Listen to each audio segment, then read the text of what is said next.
Kayo na naman? Hindi ba't ang sabi ko sa inyo, huwag na kayong bumalik dito? Galit na tanong ng manager sa kanila. Maghuhulog lang naman sana ako ng savings ko. Maghuhulog? Hindi pa rin ba talaga kayo tapos sa palabas niyong yan? Hindi niyo kami mauuto sa mga pagpapaawa niyong yan. Kahit kailan hindi na talaga kayo natuto. Hindi ba talaga kayo marunong makaramdam ng kahit katiting na hiya at takot? Gusto niyo bang tumawag ako ng pulis para hulihin kayong dalawa? At kayo naman? Tinarayan din ng baklang manager mga security. Hindi ba ang bilin ko sa inyo, huwag na huwag kayong magpapapasok ng mga pulubit kahina-hinalang tao dito? Ikaw tinuro ni Dakota ang manager. Masyado kang mapanghusga. Hindi ibig sabihin na mahirap lang kami, ay masama ng loob namin. Kaya nga narito kami sa bangko para mag-ipon Napakasama talaga ng ugali niyo. Wala kaming masamang plano. Nandito lang kami para mag-deposit. Ang mabuti pa ay umalis na kayo dito. Security, kalad ka rin yung dalawang ito. What's happening here? Lumingon sila kung saan nanggaling isang malalim na boses. Nagulat silang lahat kung sino ang tao nagsalita. It was no other than Dillard Alarcon. Sir, Dillard. Ang mga tao kasi na to, sir, sa tingin ko may masama silang balak na gawin. May mga kakampi siguro sila na naghihintay sa labas at naghihintay lang na tamang pagkakataon. At sino nagbigay sa'yo ng karapatan na ipahiya ang lola ko sa loob mismo ng pag-aari niya? Kung bago ka pa lang sa channel na ito, Ate Jane TV, huwag kalimutang pindutin ang notification bell and subscribe button. Sana po hindi naman malaking abala sa inyo ang pagpindot ng subscribe button dahil ang kapalit po nito ay ang pagsuporta para makapag-produce ng mga libreng stories sa mga channels ni Ate Jane. Maraming salamat! Ay, ano na naman kayong inaangas-angas sa mga gagong to? Inis na sabi ni Dakota sa sarili nang makita ang mga nakaaway niya noong isang araw na nakaabang na naman sa kanya sa may tabing kalsada, nang hahamon ng away. Kaunti lamang ang mga dumaraang sasakyan pero marami naman ang mga kabahayan. Ang mga gunggong ay balak pa yatang magyabang sa mga tao roon. Bakit ba kasi hindi nila matanggap na natalo sila ng isang babae sa billiards? Dagdag pa niya sa sarili bago pinarada sa tabi ang tricycle na minamaneho niya. Inayos din ni Dakota ang pagkasuot ng kulay itim niyang sombrero para hindi iyon maging sagabal sa pakikipagsundukan at laban niya sa kanila mamaya. O ano, hindi niyo pa rin batanggap ang pagkatalo ninyo? Nang uuyam na tanaw ni Dakota sa kanila. Sabi ko naman sa inyo, diba? Huwag niyo akong kakalabanin sa billiards. Kung hindi naman kayo marunong tumanggap ng pagkatalo. Napakayabang mo pa rin talaga, no? Tingnan natin kung ano pang kaya mong ibuga ngayon na marami na kami at mag-isa ka lang. Sigaw ng isang lalaki. Nang uuyam na tumawa si Dakota, kinuha niya sa loob ng tricycle ang armas niya. Isang bakal na tubo. Palagi niyang dala ang armas na ito dahil maraming may gustong makipag-away sa kanya. Karamihan sa mga nakaaway niya ay mga sigang kalalakihan na natatalo niya sa larong billiards at hindi marunong tumanggap ng pagkatalo. Nakangisi si Dakota habang bumababa sa tricycle. Hawak niya ang kanyang armas at mahinang pinapalo niya ito sa kanyang kamay na tila ba ng aasar sa mga kalaban. Pinaikot niya ang dila sa kanyang pisngi at nananatiling pang-aasar sa kanyang mga mata. Lumapit siya sa apat na lalaking nakaabang sa kanya. Ang dalawa sa kanila ay nakalaban niya na sa nakaraan, habang ang bagong dalawa ay mga nirecruit lamang. Alam ng dalawa na hindi nila kayang talunin kaya nagpadala pa ng kakampi. Mga duwag talaga. Kalalaki niyong tao, hindi niyo kayang labanan ng patas ang isang babae? Nagtawag pa talaga kayo ng kakampi? Ako naman, ganyan na ba talaga kaduwag ang mga kalalakihan sa panahon ngayon? Naturingan pa kayong mga lalaki pero ganyan naman pala kayo kaduwag. Nang uuyam pa ang sabi ni Dakota. Mas lalong nanggigil ang lalaki kay Dakota. Sus, napakarami mong sinasabi. Harapin mo na lang kami. Ilabas mo yung angas mo. Nakangisit umiling-iling si Dakota. Hindi naman natitinag sa hamon. Sige, lumapit kayo. Kay lalaki niyong mga lalaki pero wala kayong bayag. Labanan niyo ako ngayon. Ang kanyang tinig ay puno ng hamon at panunukso. Kitang-kita sa mukha ng dalawang lalaki na nakalaban niya noon sa billiards noong isang araw ang mga pasa at itim na mata dulot ng lakas ng kanyang suntok.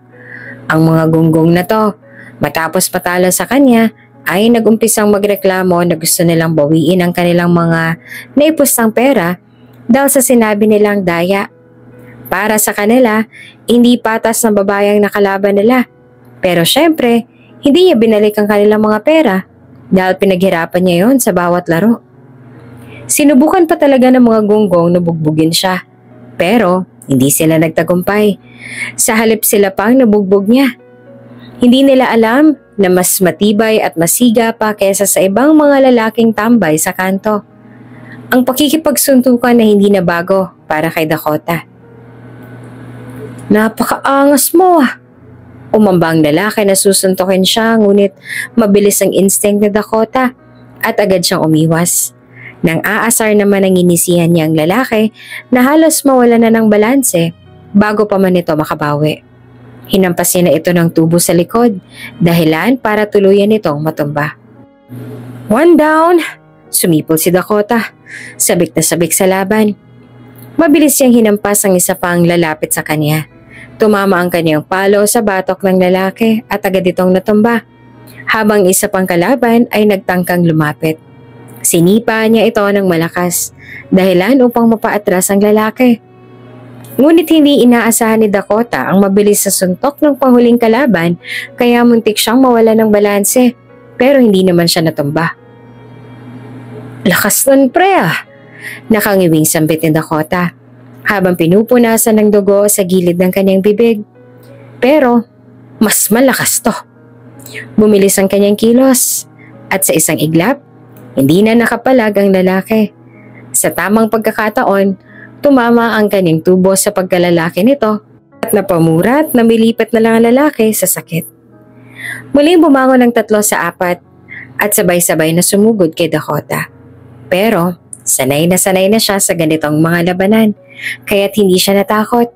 Bagkos, buong tapang na nilabanan niyang mga ito at hinamon niya pa.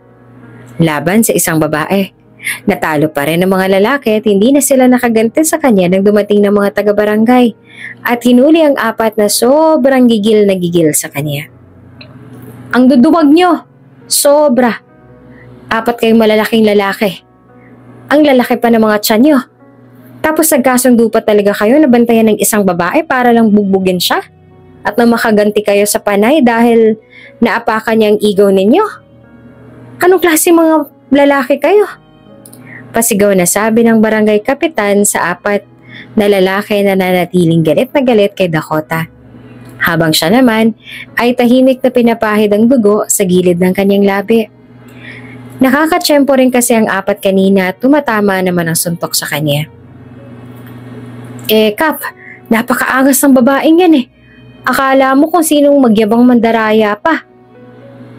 Gusto lang naman namin na ipaalam sa kanya na babae lang siya, kaya hindi niya kami pwedeng angasan. Dahil naman ng isa pang lalaki. Hoy, adik ka ba? Kahit kailan hindi ako nandaya, no? Sadyang magaling lang ako sa billiards at hindi niyo ako kayang talunin. Billiards na nga lang yun, hindi niyo pa kaya? Pagtatanggol niya naman sa sarili. Nagbuntong hininga ng malalim ang kapitan.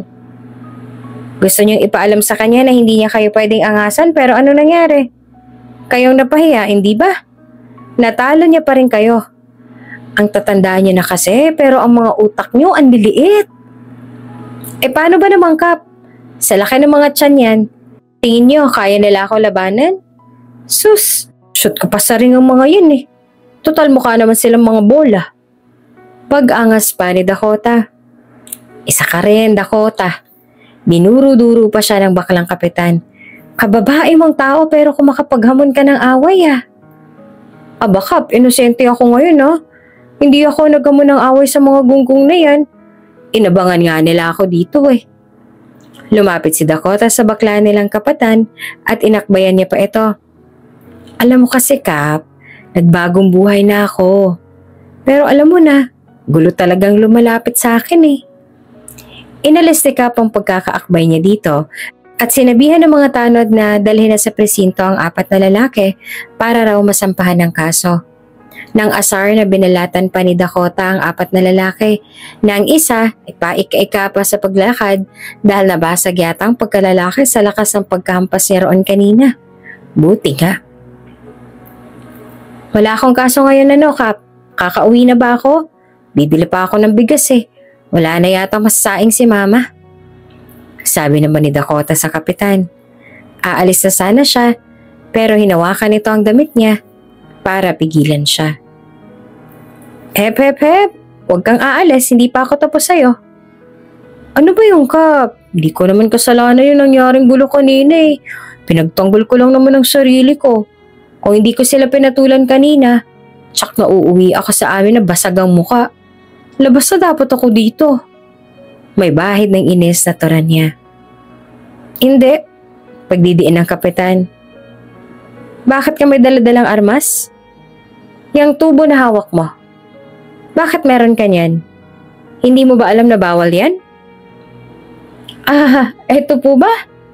Pinakita niya dito ang hawak na tubo at nagsimulang magsinungaling. Alam mo kasi Kap, dito armas, napulot ko lang to kanina. Mukhang pwedeng ibenta kaya kinuha ko na. Sayang naman eh. Baka 10 piso din ang halaga nito. Makakabili pa ako ng magic sarap. Tinalipan siya nito ng tingin. Huwag mo akong pagsisinungalingan, sabihin mo sa akin ang totoo. Bakit meron ka niyan? Kasi naman Kap, alam mo naman, di ba? Maraming mga gusto na tambangan ako riyan. Maraming may mga galit sa akin kaya dapat lagi akong handa para hindi ako maging dahado. Kita mo naman kanina, kung wala tong armas ko, hindi ako makakalaban sa mga gunggong na yon. Ika nga po nila, panalo ang laging handa. Hindi pa rin sapat na dahilan yan, Dakota.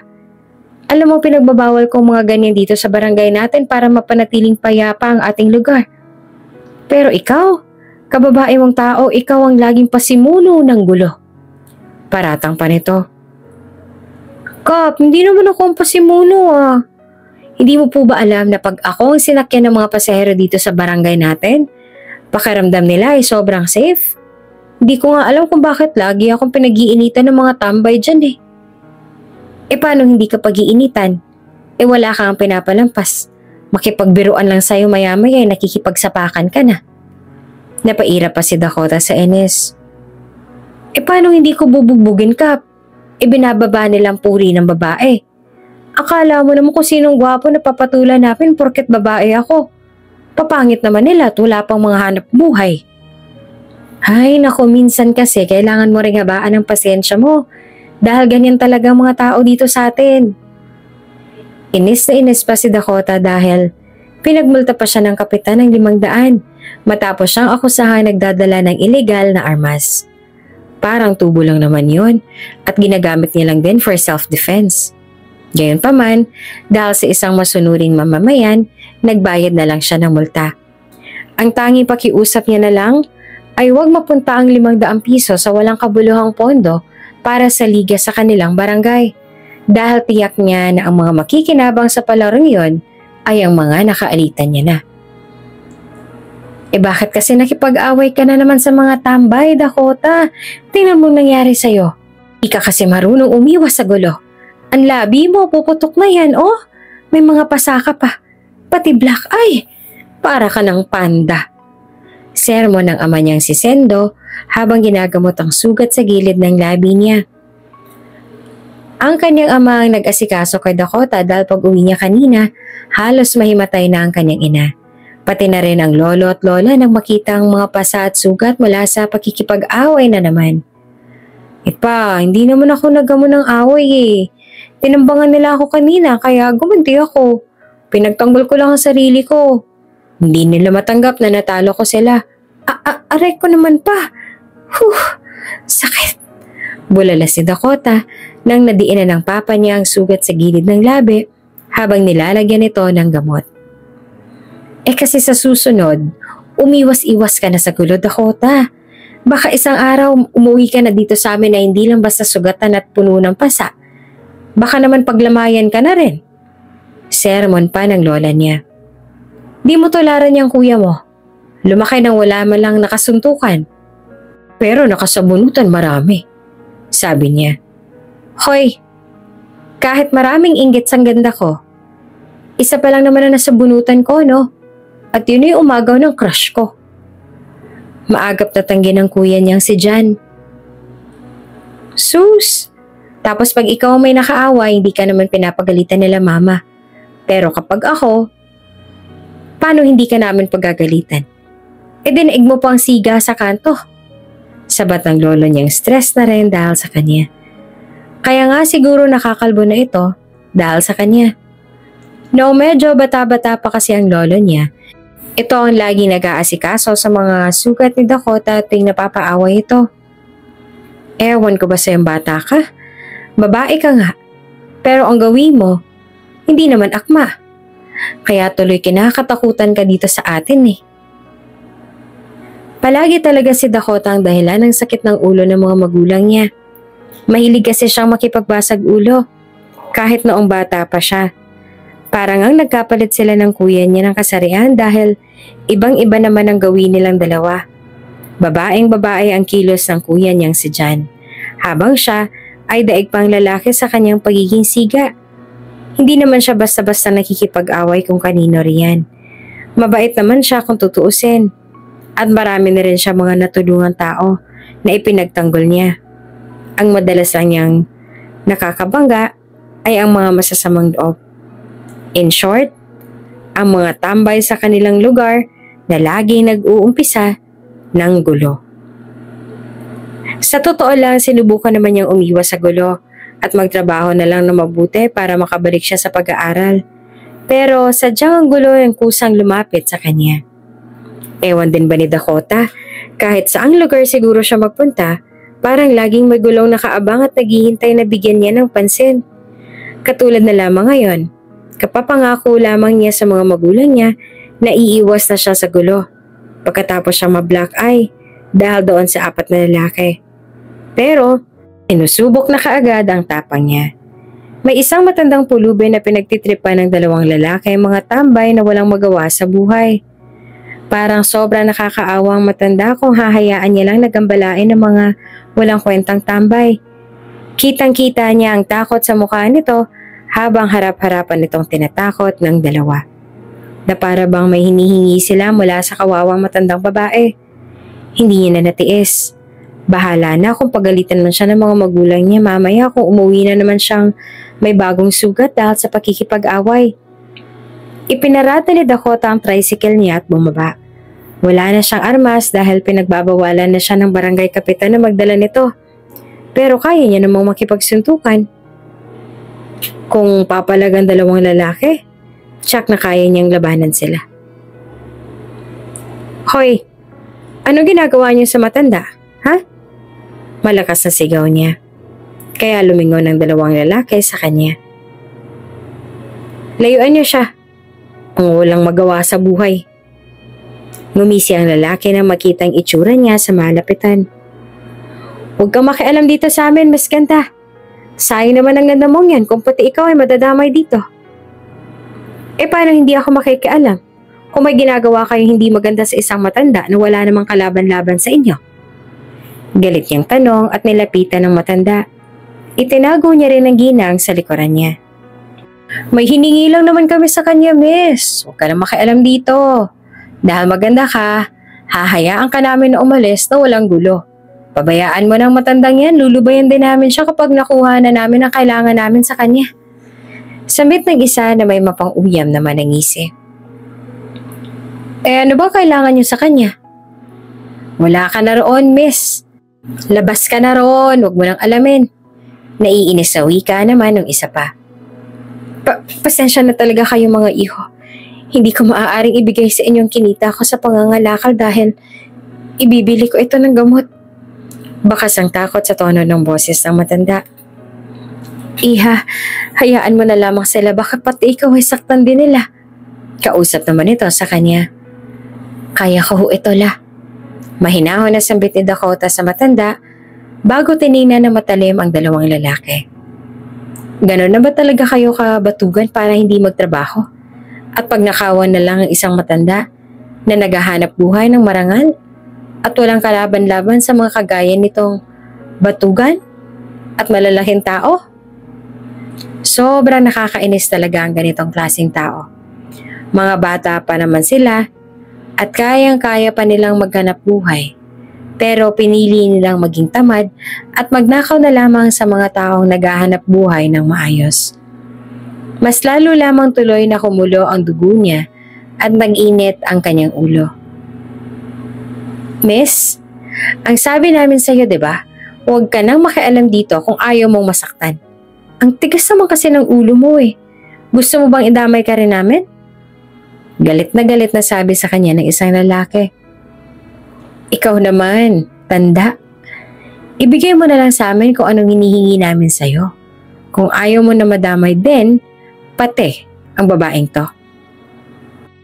Nangamba na ang matandang babae na baka madamay siya sa gulo kaya kahit labag sa kalooban, kinuha nito ang perang kinita sa pangangalakal at inihanda na upang ibigay sa mga lalaki. Ngunit bago pa man makuha ng mga itong pera, mabilis sa pinigilan sila ni Dakota. Isang malakas na sipa ang binitawan niya sa isa sa mga lalaki, dahilan para mapaurong ito at napamura sa sakit. Samantalang, ang isa pang lalaki ay nagulat naman at umatake na rin. Ngunit dahil sa bilis ng kilos ni Dakota, naunahan niya ito at nasuntok ng malakas. Natumba naman ang lalaki mula sa lakas ng pagkakasundok niya. Pero, kaagad ding bumangon. Takot na takot ang matandang babae habang pinagmamasdan si Dakota na nakikipag-away sa dalawang lalaking higit na mas malaki kesa sa kanya. Sinubukan nitong pigilan sila, ngunit wala rin magawa dahil sa kahinaan. Wala na itong ibang nagawa kundi ang sumigaw ng malakas upang humingi ng tulong sa mga tao. Samantala, tuloy si Dakota sa pakikipagsuntukan sa dalawang lalaki. Hanggang sa dumami ng mga tao at napilitan ng dalawang lalaki na umatras at tumakbo ng mabilis. Ang isa sa kanila ay paika-ika pa sa sakit. Ayos lang po ba kayo, Lola? Nag-aalala na tanong ni Dakota sa matanda. Natulala at tila ba na-traumatize talaga sa nangyari. Kumurap-kurap ang matanda at tiningnan siya. Puno ng takot at pag-aalala ang itsura nito. Nasaktan ka nila, iha. Dumudugo ang labi mo. Ay, ayos lang po ako, Lola. Sabi ni Dakota sabay punas ng dugo sa kanyang labi. Hindi naman po ganun kasakit, sanay na po ako. Inabot ng matanda ang mukha niya. Nananatiling punong-puno ng pag-aalala ang mga mata nito. May sugat ka.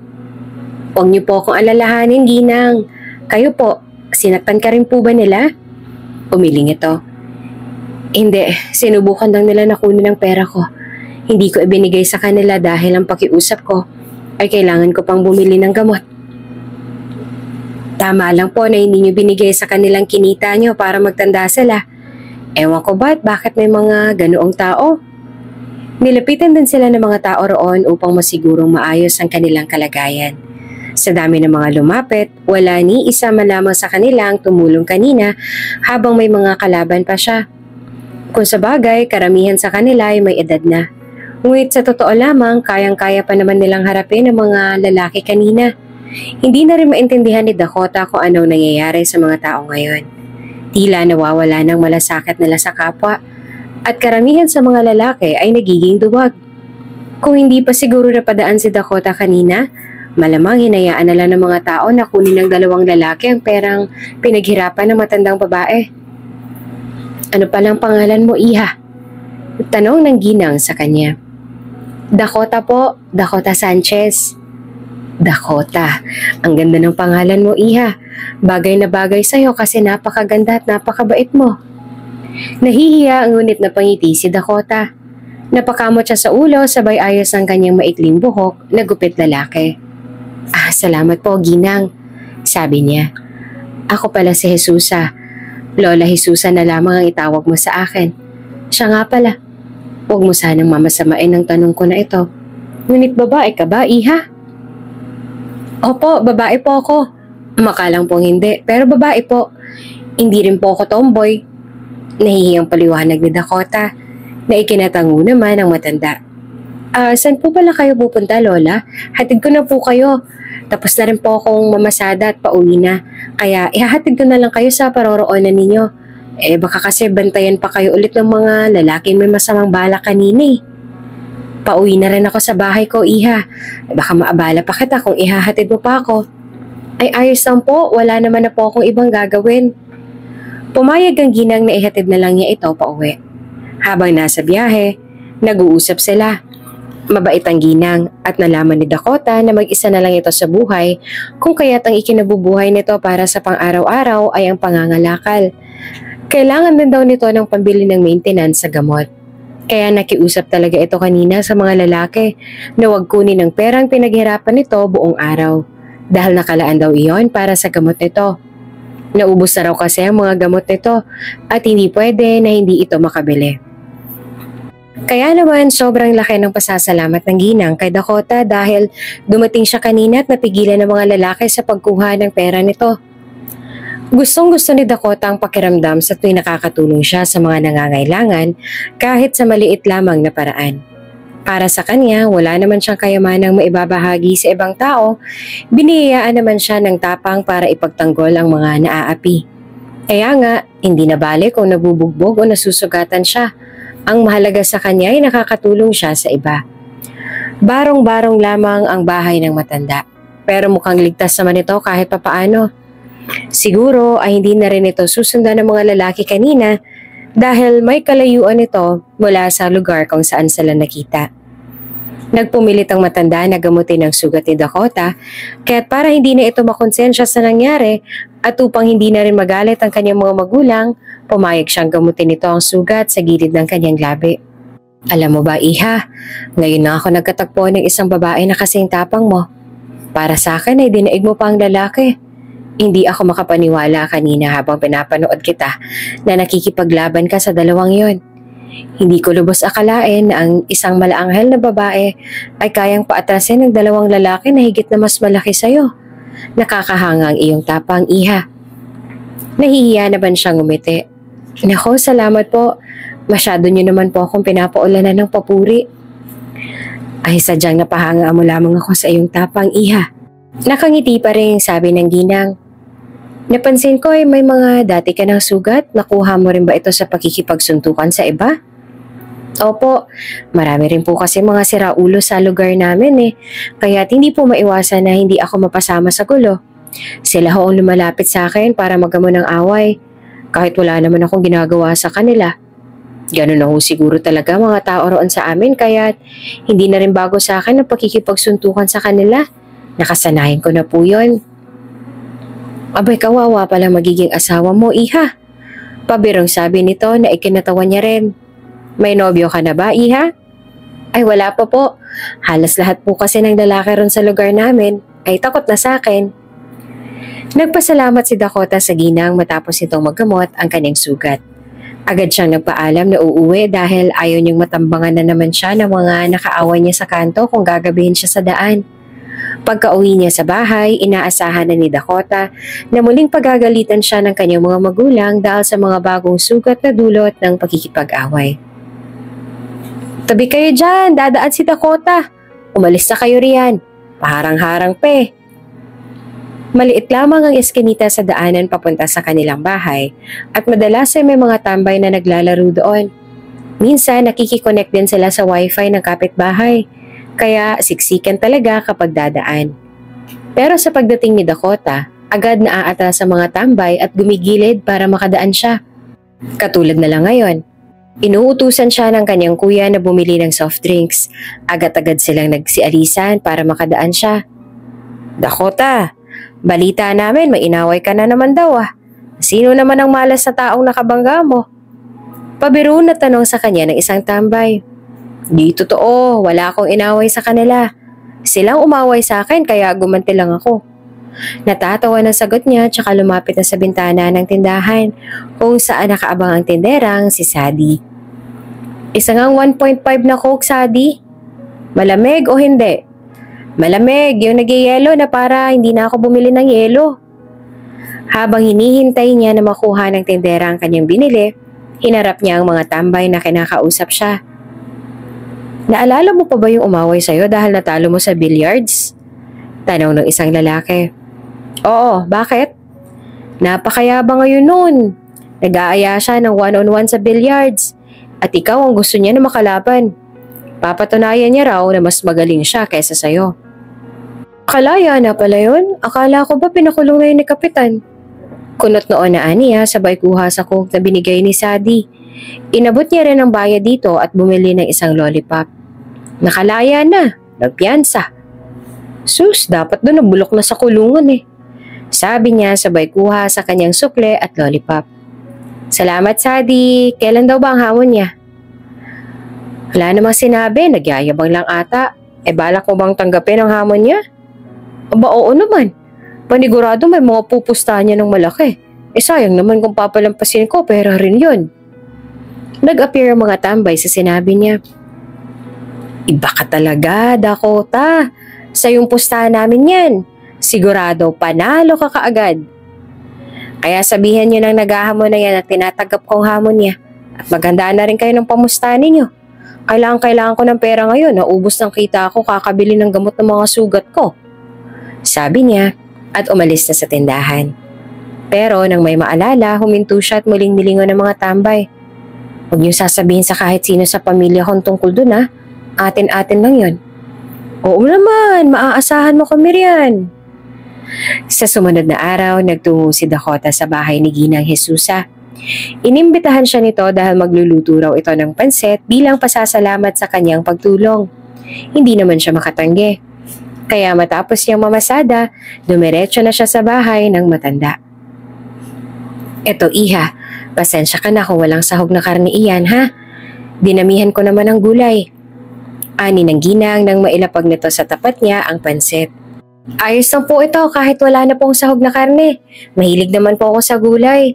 Paborito ko nga po ang gulay eh. Mas lalo namang napangiti ang Ginang sa kanyang sinabi at naupo ito sa silya para kumain na rin. Masarap talaga ang luto ng Ginang kaya napadami ang kain niya. Ang sabi naman sa kanya ni Ginang Jesusa ay damihan niya na lang ang kain niya para raw sa kanyang niluto nito.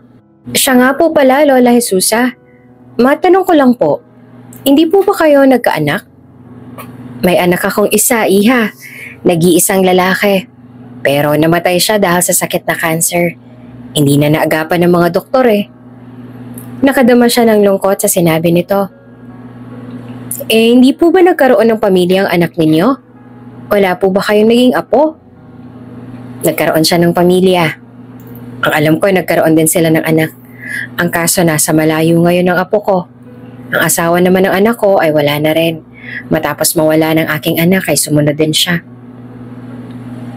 Kung meron palang apo si Ginang Jesusa, bakit kaya hinahayaan lang ito ng apo nito na mag-isa at hirap sa buhay? May pamilya na po ba ang apo ninyo? Tanong niya muli bago uminom ng tubig. Wala pa pero nagtatrabaho siya sa malayo. Paminsan-minsan ay nakikipagkita rin ako sa apo ko. Ayoko kasing ipaalam sa kanya ang kalagayan ko sa buhay dahil ayoko maging pabigat sa kanya. Nasa tamang edad na siya para magkaroon ng sariling pamilya. At gusto ko na mag-focus lang siya roon at sa sarili niya. Ayoko namang dumagdag pa ako sa mga alalahanin niya. Paliwanag nito na nagbigay linaw kay Dakota sa dahilan ng Ginang. Siguro sadyang gano'n ang ibang matatanda. Ayaw nilang maging pabigat.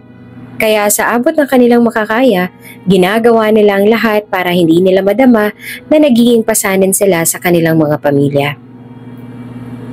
Alam mo ba, iha, sobrang bait ng apo kong yun.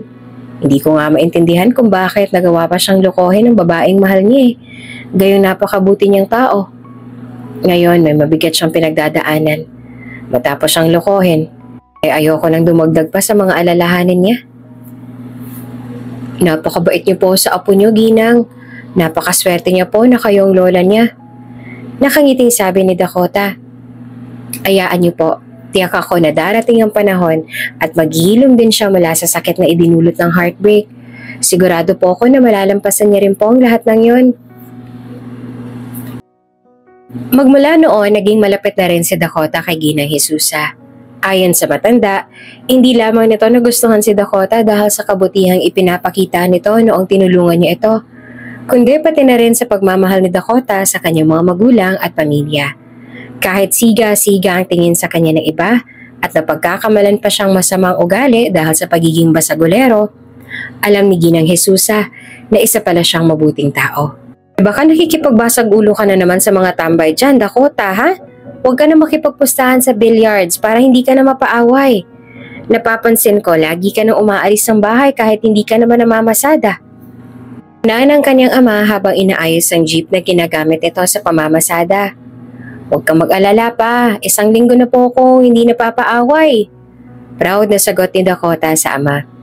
Maliban kasi sa takot sa kanyang lagi niyang nakakaaway dahil palagi silang mga talunan, si Ginang Jesusa na ang palagi niyang kasakasama. Minsan, pagpaaga siya nakakauwi mula sa pamamasada, tinutulungan niya ang ginang na dali ng mga nakakalakal nito sa junk shop kung saan naman ito binibenta ang mga yon. Kapag nakikita niyang hirap ng matanda at ang pagsusumikap nito para hindi maging pabigat sa apo, na-inspire din siya. Para bang may kung anong bumubulong sa kanya at nagsasabi na kailangan din niyang magsumikap sa buhay dahil bata pa siya at marami pa siyang mararating sa buhay. Ngayong araw nga nangako si Dakota kay Ginang Jesusa na sasamahan niya ito papunta sa bangko kung saan naguhulog ang matanda ng ipon nito. Ayon kay Ginang Jesusa, nag-iipon na ito upang sakaling mawala ito, hindi na mahihirapan ang apo nito sa paghahanap ng pera. Nakakasakit ng damdamin ng dahilan ng matanda dahil mahirap isipin na ang isang tao ay mawawala sa mundo. Ngunit hindi naman iyon maiiwasan dahil wala naman talagang forever. Walang tao ang kayang mabuhay hanggang sa gumuho ang buong mundo. Si Ginang Jesusa ay nagiging handa lamang para sa mga bagay na maaaring mangyari na hindi nito inaasahan.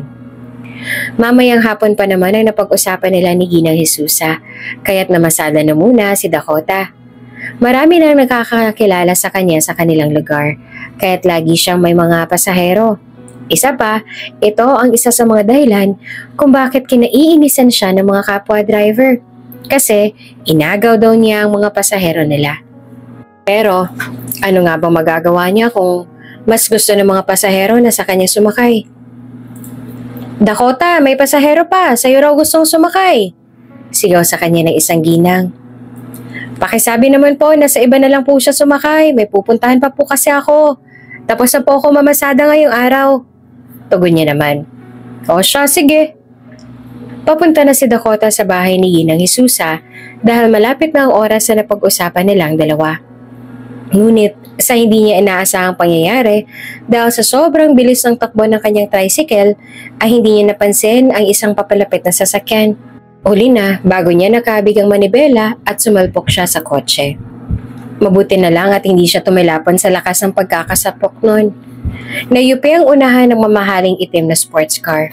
Ngunit wala namang ibang sira. Naririnig na ni Dakota ang mariing mura ng driver. Galit na galit nang lumabas ito mula sa sasakyan. Hawak-hawak naman ni Dakota ang kanyang tenga dahil parang naalog ang kanyang utak kanina. Kaya't medyo masakit din ang bahagi ng tenga niya. Bumaba na rin siya sa tricycle at lumapit sa lalaking galit na galit sa kanya. Look what you've done, woman! Pasensya na boss, hindi kita napansin kanina eh. Saad niya kahit na kinakabahan. Ang malahunter na mga mata ng lalaki ay diretso na tumingin sa kanya. Nananatili ang galit doon. Paano mo mapapansin kung sobrang bilis ng takbo mo na para bang pag-aari mong buong kalsada? Babayaran ko na lang po ang pagpapaayos mo ng sasakyan. Hindi ko talaga sinasadya na makabangga ka. Alam mo ba kung magkano ang halaga ng sinira mo? Tiningnan ni Dakota ang kotse ng lalaki na sobrang mamahalin ng itsura. Mahal sa itsura pa lang pero susubukan ko naman na bayaran ka. Pag-usapan na lang natin to ng mahinahon, bossing. Pangako, hindi kita tatakasan. Hindi ko ugaling gawin yun. Ngunit nananatili pa rin madilim ang mukha ng lalaki na para bang hindi ito pumapayag na bayaran niya lamang ang pagpapaayos. Napakagwapo pa naman sana ng lalaki, ngunit napakaikli naman ng pasensya. Hindi ito madaan sa kalmadong usapan. Saan ba ako dadalhin? Inis sa tanong ni Dakota sa lalaki matapos siyang sapilitang ipasok sa loob ng sasakyan nito. Ang tricycle niya ay pinarada lang nito ng maayos sa gilid ng kalsada. Sa totoo lang, kayang-kaya naman sana niyang labanan ng lalaki para makatakas. Pero alam din niyang may mali siya sa nangyari. Bukod pa rito, tila wala namang masamang balak ang lalaki na mukhang isang distinguished gentleman. Malamig ang tingin na binaling ng lalaki sa kanya. To the police station. Talaga bang paaabutin mo pa to sa mga pulis? Boss naman, nangako na nga ako na babayaran ka ng pagpapagawa mo eh. Reklamo ni Dakota. Nakatutok lamang ang buong atensyon ng binata sa daan. Nananatiling madilim ang ekspresyon sa mukha nito. Do you really think you can afford it? Hindi isang kalakalang sasakyan ko na madali mo lang mababayaran. May halong pang-uuyam na sinabi nito. Sa totoo lang, hindi niya alam kung kaya niya bang i-afford ang pagpapagawa sa sasakyan dahil sa itsura pa lang nito. Alam niya ng limpak-limpak na pera ng halaga ng kotse. Siguro, umaabot ito sa mga 20 milyon o higit pa. Pero handa naman sana siyang magbayad kahit pahulugan na lang. Kung hindi ko ma-afford ang cash, edi hulug-hulugan ko na lang sa'yo. Pwede naman yun, diba? Mukha naman sobrang mayaman ka eh. Tsak na hindi mo naman kailangan agad ng pera. Sa tingin mo ba hulugan ang kotse ko? Magkahalong inis at sarcasm ang tono na maririnig sa boses ng binata, habang ang mga mata ay nakatuon pa rin sa daan. Mahalaga sa akin ang sasakyan kong to. At mas lalong hindi ito hulugan. Matigas talaga ang lalaki. Kahit anong pakiusap niya, hindi ito pumapayag na bayaran niya lang ang pagpapagawa ng sasakyan. Sa halip, dinala pa rin siya nito sa malapit na police station, kung saan suki na siya at para bang tropa niya na ang mga pulis doon. Sa araw-araw ba naman na lagi na lang siyang napapasali sa gulo? Tsak na nakikilala niya na ang lahat ng mga nasa estasyon. Sa pilitan niya yung pinasok ng masungit na lalaki sa loob ng police station, kahit na nagpupumigla siya. Gusto na sanang upakan ni Dakota ang lalaki pero alam niyang siyang may kasalanan sa nangyari kaya pinabayaan na lang niya ito. Sa takot na mas lalo pang dumami ang babayaran niya o kaya ay makasuhan siya, kahit papaano ay marunong din naman siyang tumanggap ng pagkakamali niya. Sabi naman sa iyo, boss, na pag-usapan na lang natin ito ng maayos eh. Sabi ni Dakota sa lalaki na nanatili ang inis sa itsura. Ikaw na naman! Dismayado na sambit ng hepe ng pulisya kay Dakota nang makita siya nito. Nakangiting sumaludo pa si Dakota dito. Ang magandang araw, hepe. Nagbuntong hininga ng malalim ang hepe ng pulisya na sanay na sa kanya. At ang ibang mga pulis na naroon ay napapangiwi at iling na lang din sa pagdating niya. Ano na naman ang ginawa mo? Sino na naman sa mga tambay sa inyong lugar ang binugbog mo at nagreklamo sa'yo? Wala ho akong kasalanan ngayon, Epe. Mas lalong wala rin akong binugbog. Nagawa ko pong makapagtimpe. Kaagad na depensa niya sa sarili. O bakit ka nandito? Arte kasi ng lalaking to. Sabi ni Dakota sabay turo sa lalaking nasa tabi niya na hawak pa rin ang pulso niya. Tila hindi makapaniwala na kilala niya na ang hepe at sanay na ito sa kanya. Oops! May break muna. Gusto mo bang ma-shoutout dito sa channel ni Ate Jane? Mag-comment lang ng lesson you learned from the latest story uploaded. Dahil pipili kami ng isang best comment of the day para i-shoutout sa susunod na upload. Kaya huwag kalimutang mag-iwan ng lesson you learned after you watch this video. Maraming salamat! Shoutout nga pala sa ating tagapakinig na si Mariza Belda. At ang sabi niya, bilang OFW, natutunan ko yung huwag masyadong sundin at ibigay ang luho ng kapamilya. Salamat sa Diyos at ako'y support ng mga anak ko na huwag masyadong spoiled. Bagos sa ilagay ko sa investment para pagtanda ko ay may makukuha. Kasi nagiging abusado pang ang pag sobrang generous ka. Lesson learned, magtira para sa sarili. Maraming salamat sa pakikinig. Hanggang sa muli. Kaano-ano mo bang lalaking to, boyfriend? Huwag mo sabihin pati ba naman ang nobyo mo, binugbog mo na rin. Ipapablatter na talaga kita. Walalas pa ng hepe. Hindi, chief ah. Arte niyan para maging boyfriend ko. Maagap naman at ang ni Dakota. Kung ganun, ano ang atin, sir? Ano na naman ang kasalanan sa'yo ng sutil na yan at bakit mo siya dinala dito? Tanong ng hepe sa lalaki. Binaga ng tricycle niya ang kotse ko. Nagkaroon ng malaking gasgas at nayupi ang nasa harap. I want to file a case against her for causing damage to my car and for not taking full responsibility of her actions. Mariin na sagot naman ng lalaki na agad naman niyang sinundan. Anong di ina akong responsibilidad? Willing nga akong bayaran ko lang ang pagpapaayos mo sa kotse mo eh. Ikaw lang naman ang may ayaw at dinaladala mo pa ako dito. Paninisi naman ni Dakota sa lalaki bago hinarap ang hepe na napapailing na sa kanilang dalawa. Sabi ko sa kanya, babayaran ko na lang, ayaw niya naman. Pinaabot niyo pa dito, hepe. But she caused damage to my car, hepe. Hindi naman pwede na palampasin ko lang yun. It's one of my favorite car. Kung hindi ko lang paborito yung kotse na yun, baka mapapalampas ko pang ginawa niya, but no, it's one of my favorite. Dahilan naman ng lalaki sa hepe na masakit na ang ulo dahil sa kanilang pagtatalo. Muling napailing at buntong hininga ang hepe ng pulisya dahil para na silang aso't pusa na nagsasagutan ngayon. Ang mabuti pa siguro ay pag-usapan niyo na lang ng mahinahon ng tungkol dito. Madadala naman to sa maayos na usapan eh. Hintayin niyo muna na lumamig ang ulo ninyong dalawa.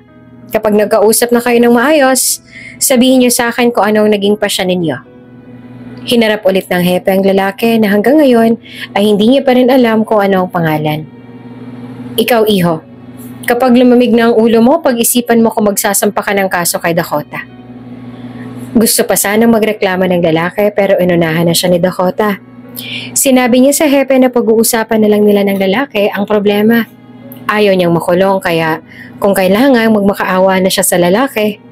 Bagaman basagulera siya, hindi niya pa naranasan na makulong. At ayaw niyang maranasan iyon. Sa itsura pa naman ng lalaking to, tila ba handa talaga siyang ipakulong. Sige naman na, bossing. Bata pa ako at marami pa akong pangarap sa buhay. Sa katunayan yan ay nag-iipon nga ako ngayon para makabalik na ako sa pag-aaral ko sa kolehiyo. Ayoko namang makulong. Idaan na lang natin to sa maayos na usapan. Nagsusumamo na ang sabi ni Dakota sa lalaki. Tiningnan siya ng mariin ng lalaki. Ngunit tila nadala ito sa kanyang pakiusap. Ang kaninang malamig at puno ng galit ng mga mata nito ay unti-unting kumalma. At malamlam na rin pati ang ekspresyon sa mukha nito. Nagbuntong hiningang lalaki. Okay, fine. Papayag na ako na bayaran mong pagpapaayos ng sasakyan. Talaga ba, bossing? Naku, maraming salamat. Hindi na natapos ng lalaki ang sasabihin dahil pinutol na ni Dakota ang sinasabi nito. Dala ng labis na tuwa. Tinapik pa niya ang balikat nito na para bang magtropa lang silang dalawa. Kaya naman kunot noong tiningnan ng lalaki sa kamay niyang nakahawak sa balikat nito. Nang mapagtanto niya ang kanyang ginawa, agad niyang binawi ang kamay niya at awkward na natawa. Sensya na, boss. Ang buong akala niya pa naman na hindi na magsasampa ng kaso ang lalaki laban sa kanya. Ngunit ipapalista pa rin daw pala nito ang pangalan niya kung sakali na magbagong isip nito at nananatili na may record siya sa pulis. Ibig sabihin ay hindi pa rin talaga siya ligtas. Pero mas okay na yon kasi binigyan naman siya nito ng chance na bayaran na lang ang pagpapagawa sa nasira na parte ng mamahalin nitong sasakyan. Ano palang pangalan mo, bossing? Tanong ni Dakota sa lalaki na papaalis na. D. Lord Alarcon. Tipid nitong sagot. Umiti siya at inilahad ang kanyang kamay sa harapan nito. Ako naman si Dakota, Chavez. Ngunit hindi nito tinanggap ang kamay niya at tiningnan lamang iyon ng saglit. Bago nag-angat ang tingin sa mga mata niya, binaba na lang ni Dakota ang kamay niya at ngumiti. Huwag ka mag-alala, bossing D. Lord. Di kita tatakasan. Pangako, babayaran ko ang sasakyan mo. Subalit hindi na siya kinibo ng lalaki at umalis na. Si Dakota naman ay kinausap ng hepe kung ano ang naging pasya ng lalaki. At nang sabihin niyang maayos ay pinayagan na rin siya nitong umuwi. Kailangan niya tuloy na sumakay sa ibang tricycle para mabalikan niya ang kanyang tricycle na naiwan kanina. Ginang Jesusa! Tawag ni Dakota sa matanda na nakaabang sa tapat ng bahay nito. Tila kanina pa siyang hinihintay. Lumapit siya sa matanda at nagmano. Pasensya na po kung natagalan ako, Ginang. May nangyari po kasi kanina eh. Ha? Ano nangyari sa'yo? Napaaway ka na naman ba? May pag-aalala sa tono ng boses ito. Ay hindi po, may nabangga lang po ako kanina. Ano? Pero maayos naman na po. Nagkasundo na kami ng may-ari ng sasakyan. Nangako naman po ako sa kanya na babayaran ko na lang siya sa pagpapaayos niya. Nako, kung hindi siguro dahil sa nakiusap ako sa'yo na samahan mo ako sa bangko, ay hindi ka sana mababangga. O huwag niyo pong sisisihin ang sarili niyo, hindi niyo po yun kasalanan. Kapalaran ko na po siguro na makabangga kanina. Saka naayos ko naman na po. Magkano bang kailangan mong bayaran? Gusto mo bang tulungan na kita magbayad? May tinabi naman ako sa bangko. Naku, wag na po. Hindi na po ganong kalaki ang kailangan kong bayaran. Kayang-kaya ko na po yun.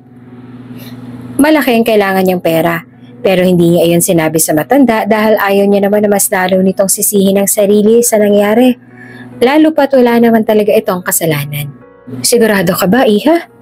Paniniguro pa rin ng matanda sa kanya. Tumango naman siya. Opo, ako na pong bahala roon. Nakangiti pa rin na sagot niya. Punta na po ba tayo? Baka po maraming tao ngayon sa bangko. Oo siya, sige, pumunta na tayo. Mabuti na lamang at kaunti lang ang tao sa bangko kung saan laging nagde-deposit si Ginang Jesusa kaya sila agad ang naasikaso ng banker. Si Dakota ay palingalinga sa paligid, namamangha sa ganda at laki ng bangko. Sa isip niya, ilang halaga ng pera kaya ang narito? Siguro limpak-limpak na hindi niya ma-imagine. Ngunit pareho nilang hindi inaasahan ng biglang pagsigaw ng isang baklang staff na makita sila, dahilan upang lahat sila ay natikilan sa labis na gulat. Anong ginagawa niyan dito? Habang nakaduro ito kay Ginang Jesusa na hindi alam kung ano ang kasalanang nagawa. Bakit po, Manager Mark? Nag-aalala na tanong ng staff na nag-asikaso sa dineposit ni Ginang Jesusa kanina. Galit na tiningnan ng bakla ang babae. Ilang beses ko naman ang sinabi sa inyo na huwag kayo magpapapasok ng bulubid dito sa loob. Paano kung nakawan tayo ng mga yan? Maagap na nagpaliwanag si Ginang Jesusa. Huwag po kayo mag-alala, sir. Hindi naman po kami magnanakaw. Nandito po ako para maghulog sa savings ko. Sa tingin mo ba'y naniniwala ako sa sinasabi mo? Marahas na bulyo ng bakla. Matagal na akong manager at ilang beses na akong nalipat ng lugar. Kaya alam ko ng mga ganyang pamamaraan ninyo. Hindi niyo ako mauutok. Marami na ako na-encounter na kagaya mo. At sigurado akong paraan niyo lang ito para makapasok sa loob at malaman ang mga pasikat-sikat dito. Tapos kapag nakabisado nyo na, saka nyo papasukin ang mga kasamahan nyo sa labas para i-hold up kami. Tingnan nyo ang mga itsura ninyo. Sa tingin nyo ba mga ganyang itsura ay dapat pagkatiwalaan? Puno ng panliliit at pangiinsulto ang tinig nito. Nagkakamali ka lang talaga, sir. Kahit tingnan nyo pa po ang resibo. Matagal na ho akong naguhulog dito. Hindi ako naniniwala sa'yo. Hindi na nakapagtimpi si Dakota. Hindi niya gusto ang kagaspangan ng ugali ng isang ito. Ang gaspang naman ng pag-uugali mo. Mariin na sabi ni Dakota sa walang hiyang bakla na akala mo kung sino kung umasta. Sino ba nagbigay sa'yo ng karapatan na manghusga ng isang tao? Base lamang sa suot nila at estado nila sa buhay. Hindi mo ba alam na ang perang hinuhulog ni Lola Jesusa dito ay galing sa pinaghirapan niya at hindi mula sa masamang gawain? Hindi mo alam ano? Sa halip kasi na alamin mo muna ang totoo, inuna mo pa talagang manghusga na akala mo'y ikaw ang pinaka-perpektong tao sa balat ng lupa.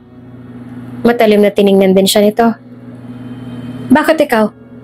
Sino ka naman para makialam dito? At para pagsalitaan ako ng ganyan, ha? Ano? Kasabot ka rin ba ng matandang to? O sa bagay. Tingnan mo naman ang itsura mo. Kahit sa ang anggulo ka tignan, ay pareho lamang kayong dalawa. Bakit ba kayo hinayaan ng mga security na makapasok dito? Gigil na gigil siya at gusto niya sanang sugurin ng bakla para paulanan ng suntok. Subalit napigilan siya ni Ginang Jesusa. Aba, napakayabang mo talagang bakla ka, no? Bakla rin ang kuya ko at mataas ang respeto ko sa mga kagaya mo. Pero baka gusto mong sungal-ngalin kita. Hindi ako magdadalawang isip na gawin yan. Nakikita mo tong kamao ko? Sira-sira yung pagmumukha mo. Pero mas lalo lamang yung masisira kapag tumama to sa mukha mo. Iha, tama na yan. Pagpapakalma sa kanya ni Ginang Jesusa.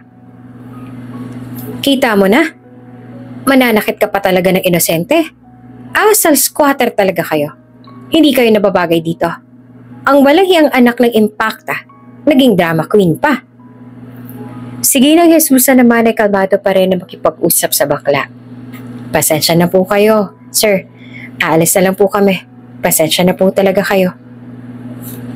Ngunit ayaw talaga na tumigil sa pagkulo ng dugo ni Dakota na naninilim na talaga ang paningin niya at nangangati na rin ang kamao niya na tumama sa magaspang na pagmumukha ng bakla.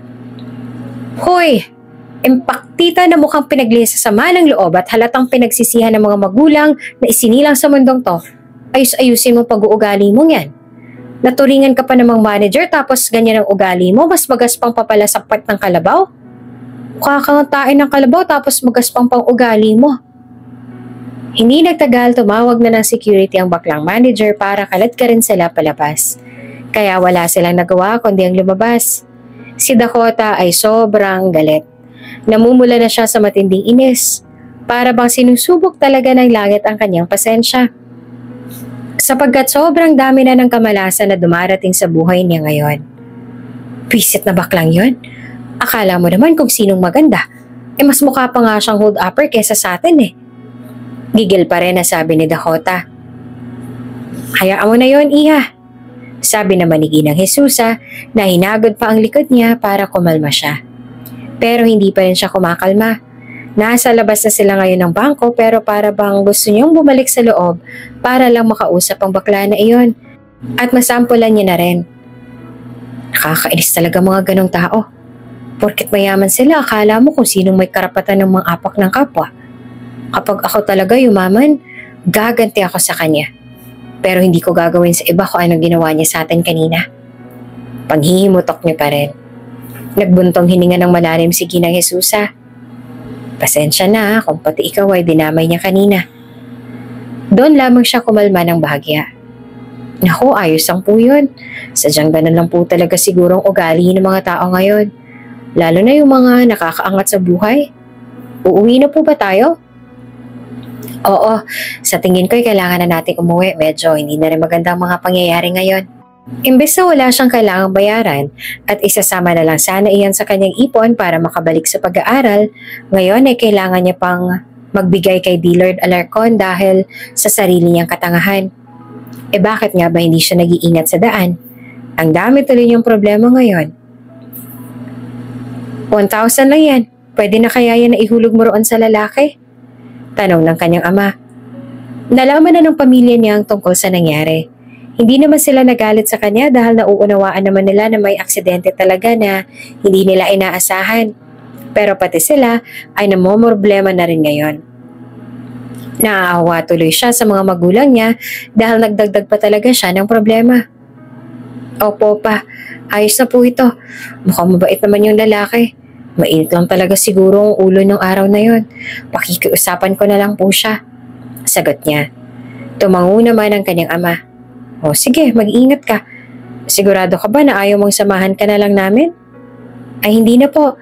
Kayang-kaya ko na po ang sarili ko tsaka ang napag-usapan naman naming lugar ay doon sa malapit sa estasyon ng pulisya.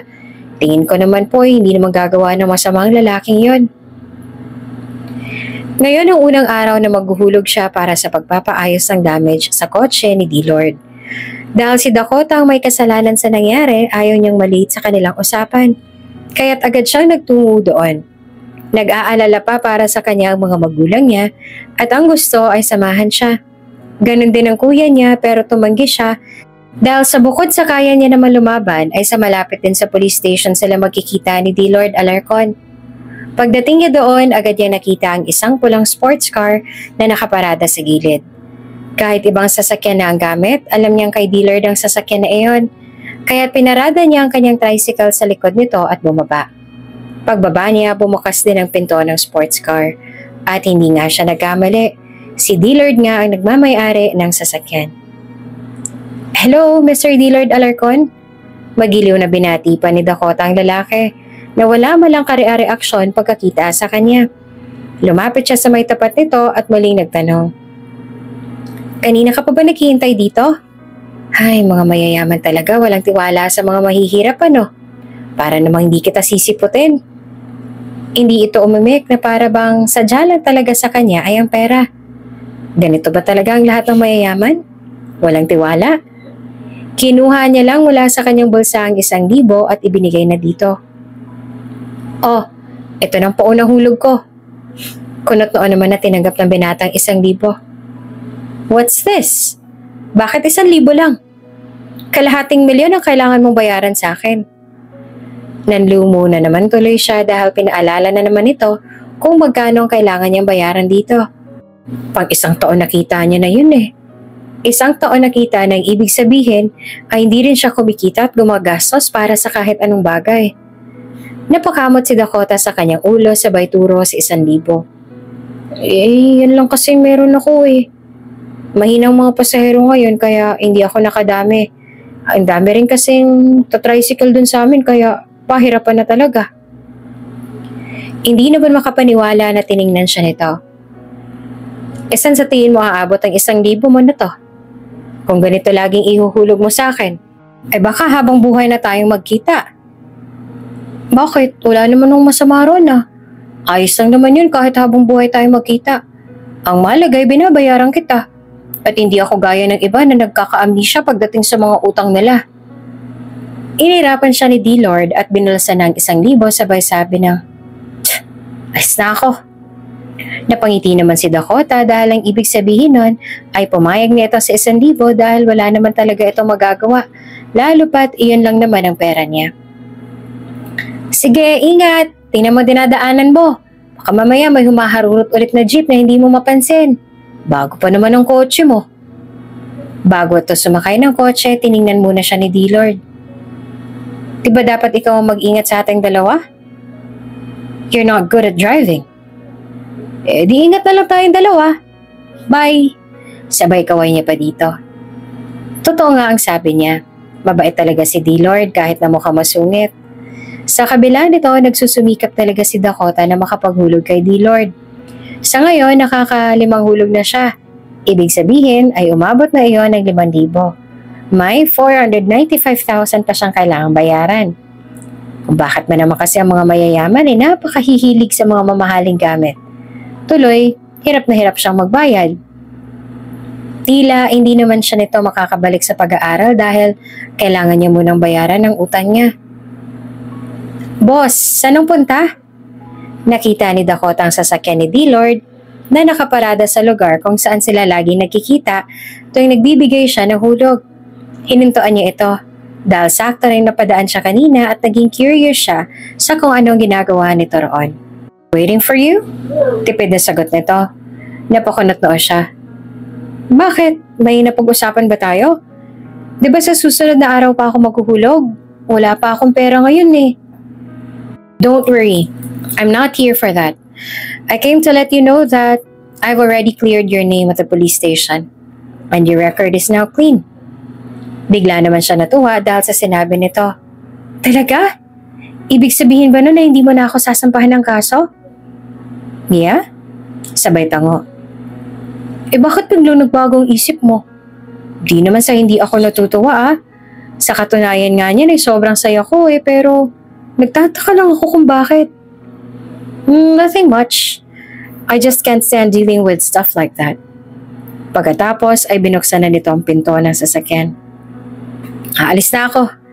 Tsaka pumasok na sa loob. Ilang saglit pa ay umandar na rin ang sasakyan kaya naiwan siya roon na nagtataka. Ano kayo sumanib sa lalaking yun? Nagtataka na tanong ni Dakota sa kanyang sarili habang pinagmamasdan ng papalayong sasakyan. Hindi niya na rin namalaya na napapangiti na rin pala siya ng nakamasid.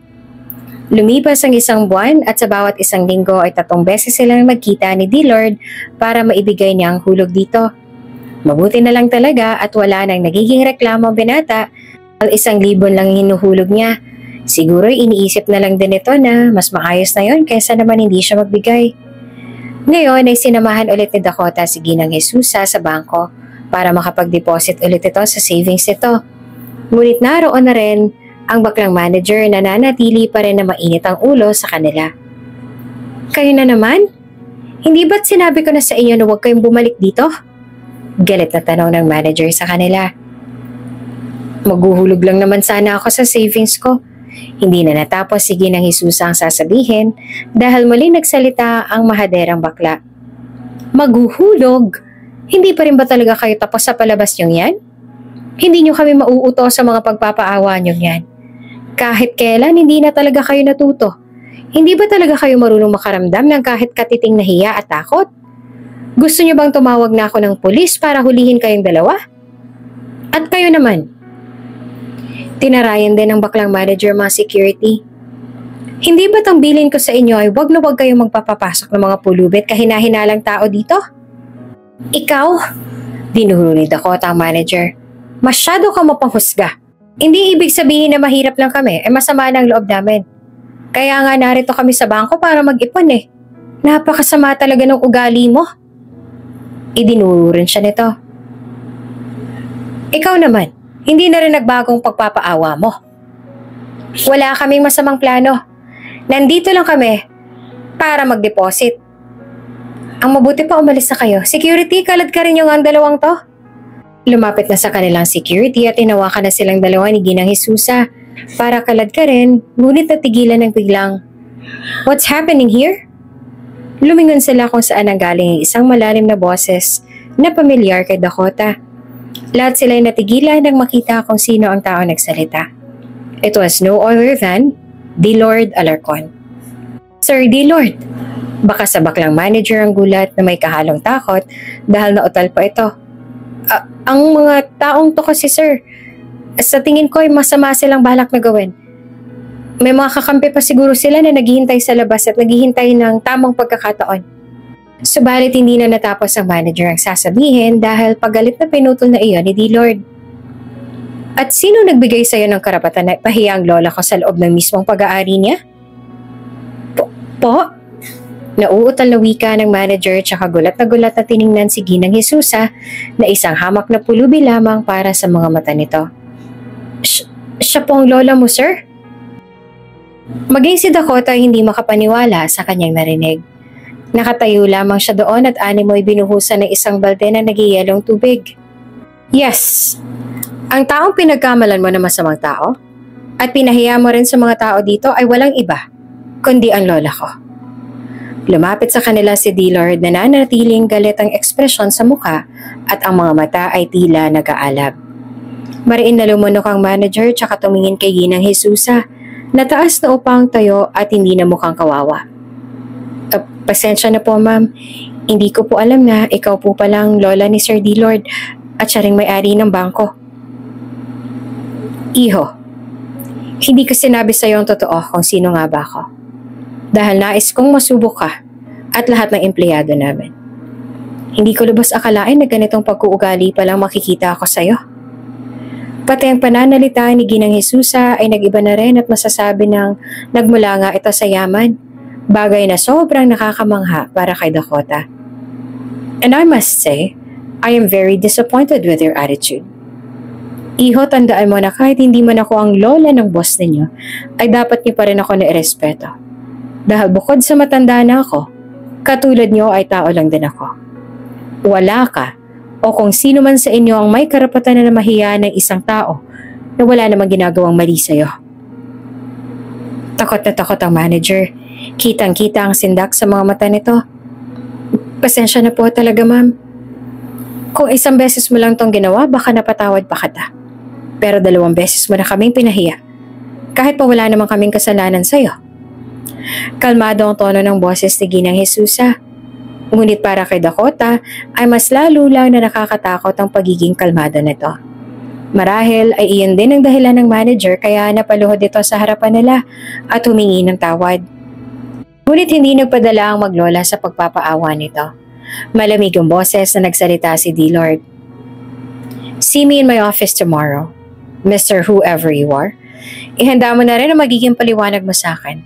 Dahil pag hindi ko nagustuhan ang paliwanag mo, huwag ka nang umasa na may trabaho ka pang babalikan. At higit sa lahat, huwag ka na rin umasa na may mahahanap ka pang ibang trabaho. I'll make sure to ruin your name and your reputation. Matapos bitawan ng bantang iyon ay hinawakan na ni D-Lord ang kamay ni Ginang Jesusa at lumabas na sila kaya si Dakota ay dali-dali namang sumunod dahil ayaw niyang maiwan doon sa loob. Grandma, are you okay? Nag-aalalang tanong ni D-Lord sa lola nito. D-Lord, why don't you tell me you were coming? And how did you know I was here? Hindi ba't hindi mo binibisita tong bangko na to? Subalit hindi naman pinansin ni D-Lord ang mga tanong ng lola nito. Sa halip ay sinuri nito ang ginang para makita kung may masakit ba dito. Did they hurt you? Umiling si Ginang Jesusa. Hindi. Pero 2 beses niya na kaming pinahiya ni Dakota. Nagbuntong hininga ng malalim si D-Lord na mababakas ng inis. Hindi ito mangyayari kung hindi ka nagbihis ng ganyan, La. Bakit mo po ba kailangan pang gawin to? Apo, let me explain. Nang mapansin ni D-Lord si Dakota, agad itong nagkunot noon na tila hindi na talaga natutuwa. Ikaw na naman. May kasalanan ka pa nga sa akin. Tapos gumawa ka na naman ng panibagong kasalanan. Ano bang naiisip mo, ha? Paano kung may hindi magandang mangyari sa lola ko? Anong gagawin mo? Wala ka na bang ibang alam na gawin kundi ang maging sakit sa ulo ko? Tila ibinubuntong na nito ngayon ang galit sa kanya kung kaya'y agad siya nagprotesta kasi wala naman siyang ginawa. Teka lang boss, hindi ko naman kasalanan ang nangyari kanina.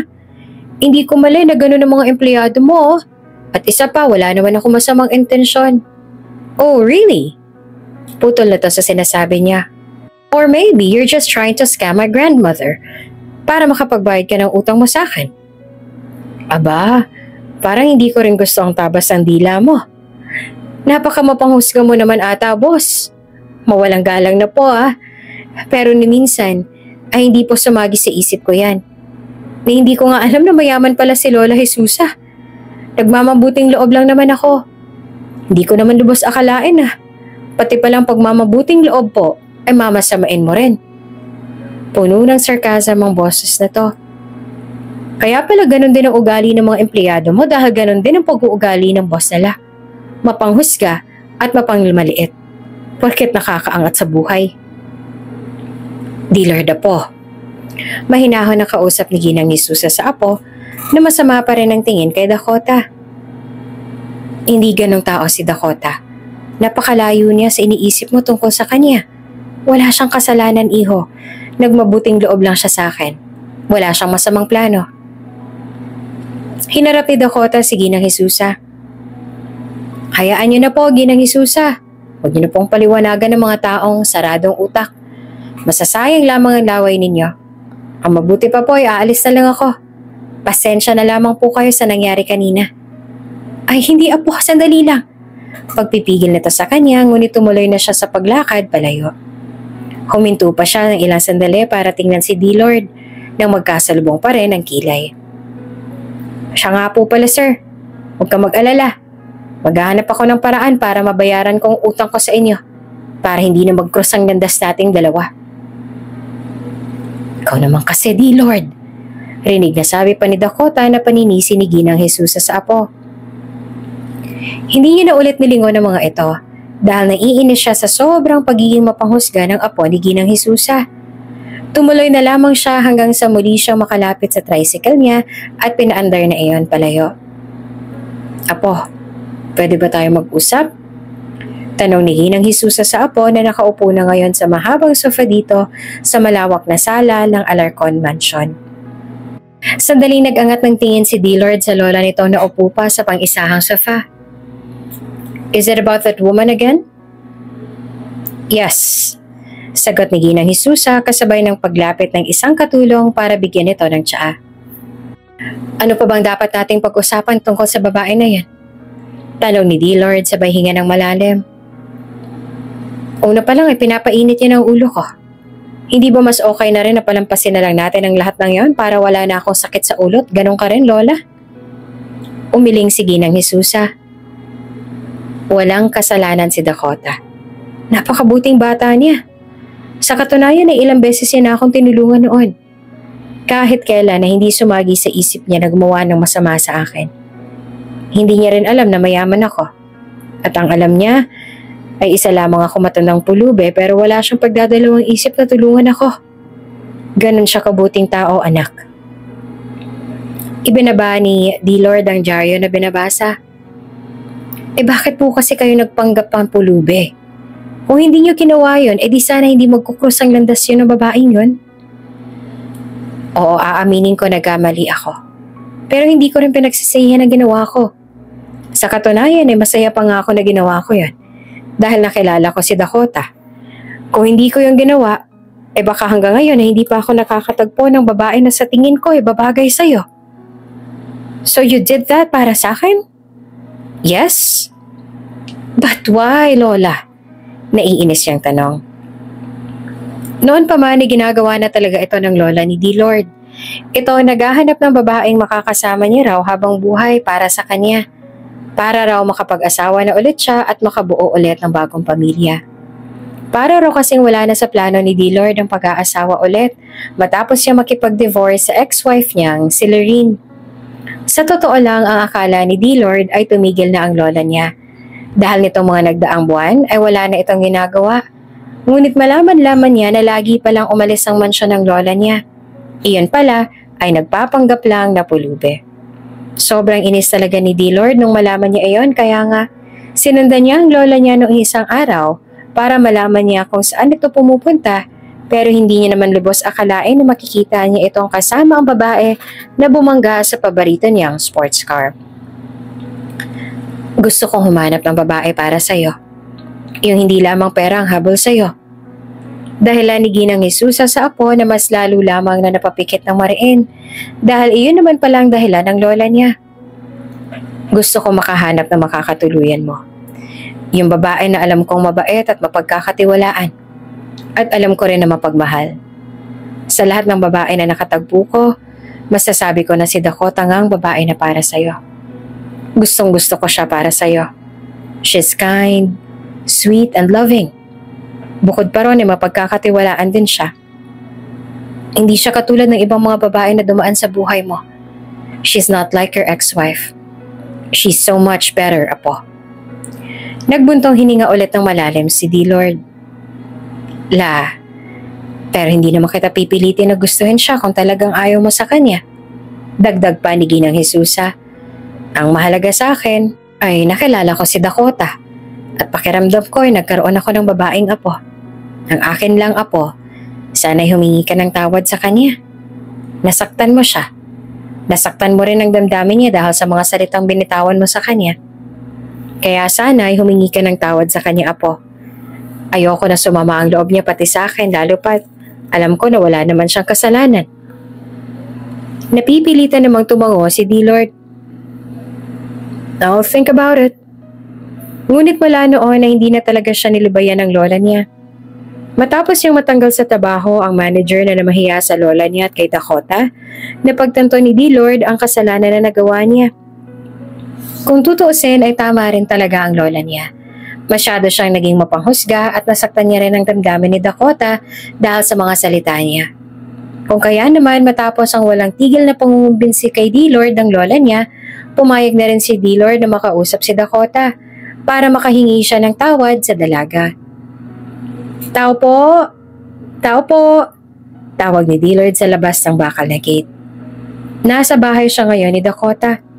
Ito kasi ang sinasabi ng lola niya na address daw ng dalaga.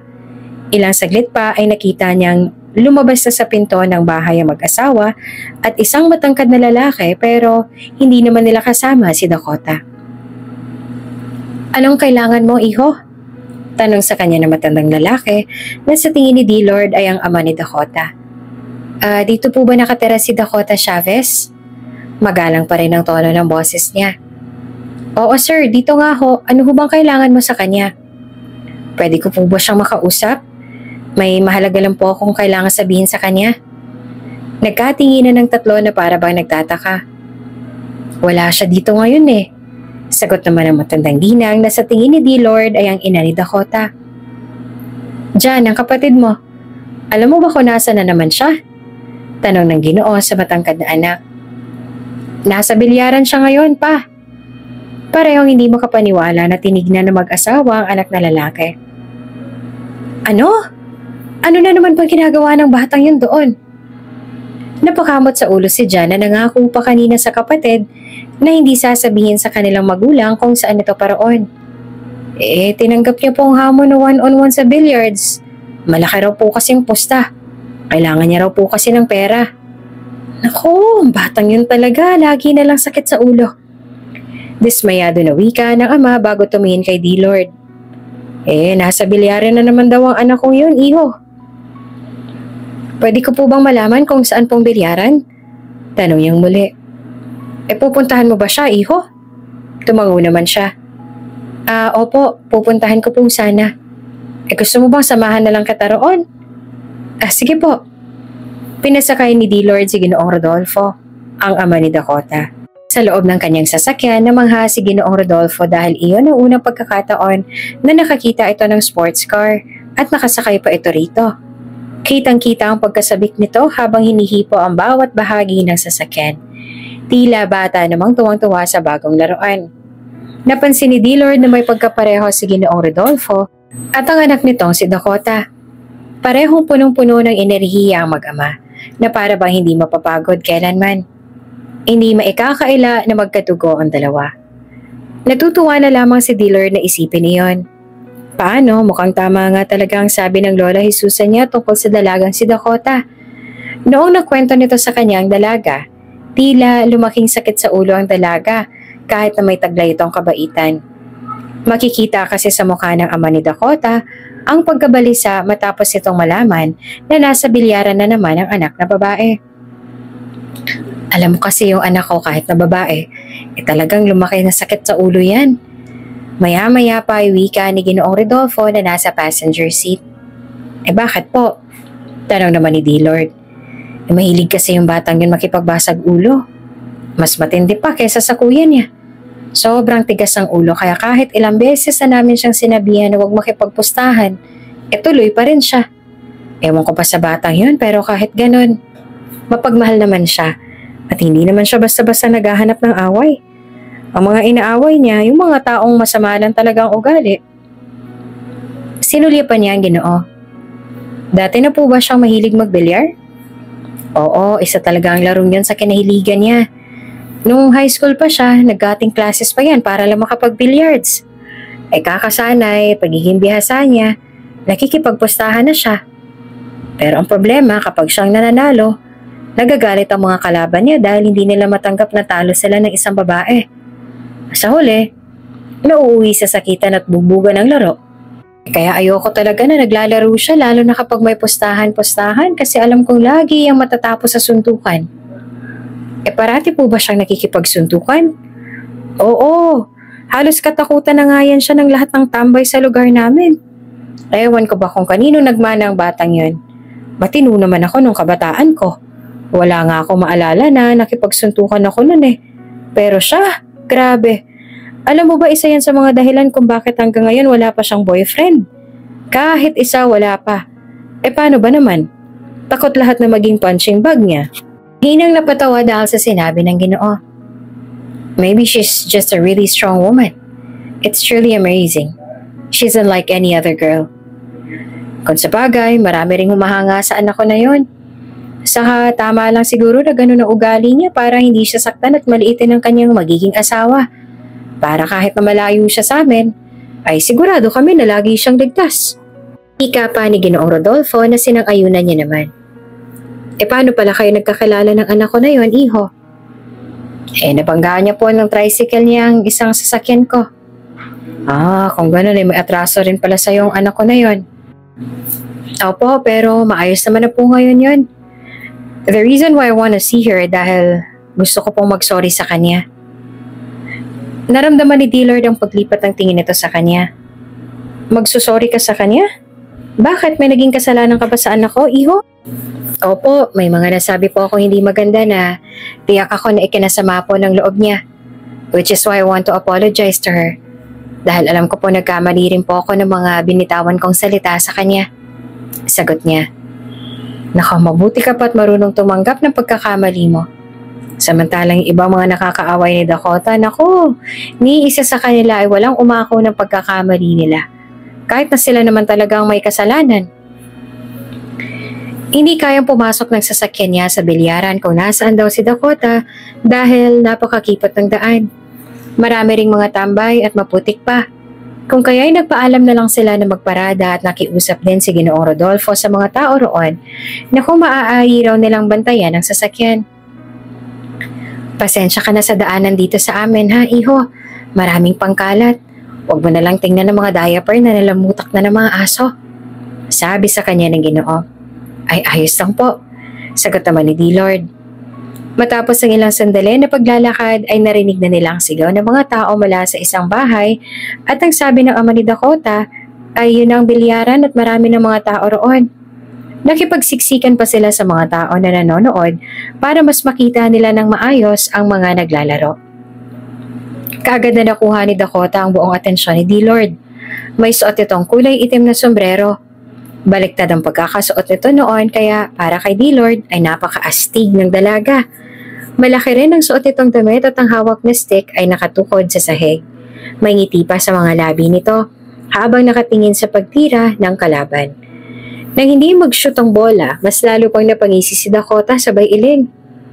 Kita mo ng anak kong yan, iho. Mas astig pa siya kaysa sa ibang mga lalaki riyan, diba?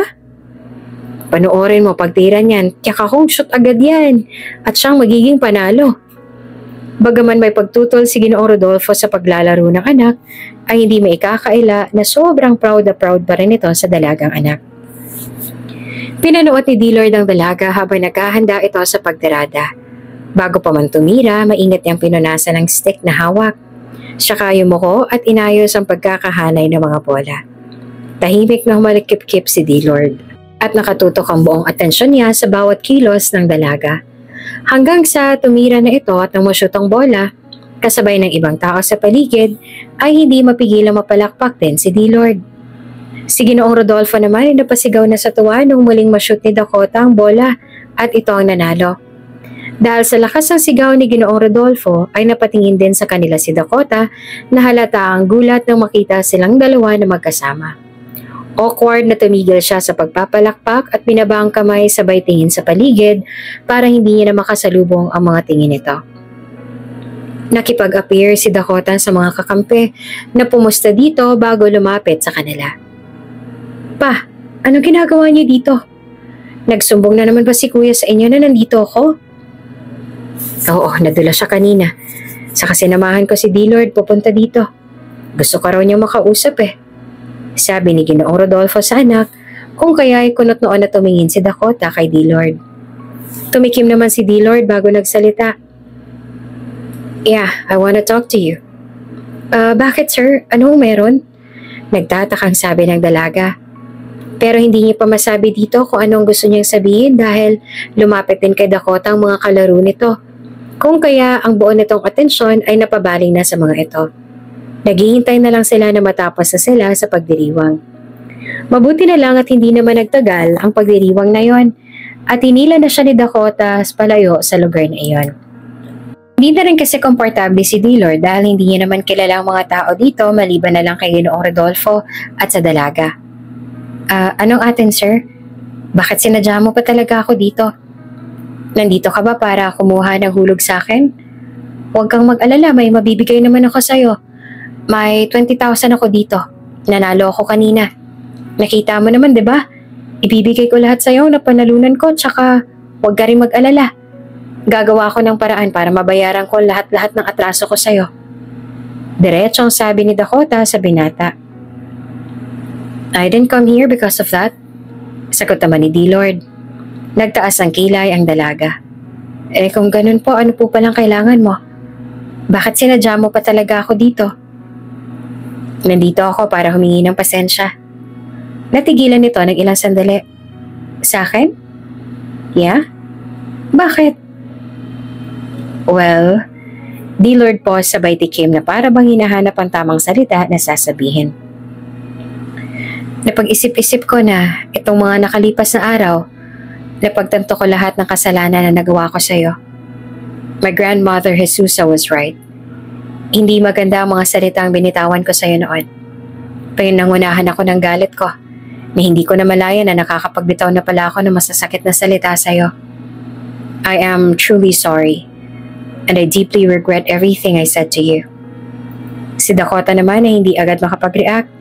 Hindi niya na inaasahan na makita kanina ang binata, ngunit mas lalo niyang hindi inaasahan na hihingi ito ng sorry sa kanya sa lahat ng mga sinabi nito noon na talaga namang nagpagalit sa kanya.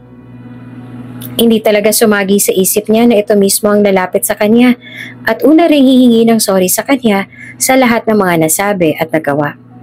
Ganon pa man ay masaya si Dakota na marinig iyon mula sa binata. Pakiramdam niya ang inis at galit na nararamdaman niya para dito ay nawala na. Sapat na humingi ito ng tawad.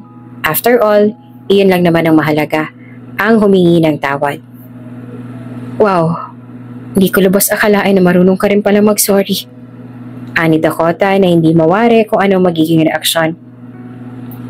Hindi ko ina-expect na hihingi ka pala ng tawad sa akin ngayon. Galit na sana ako sa iyo eh.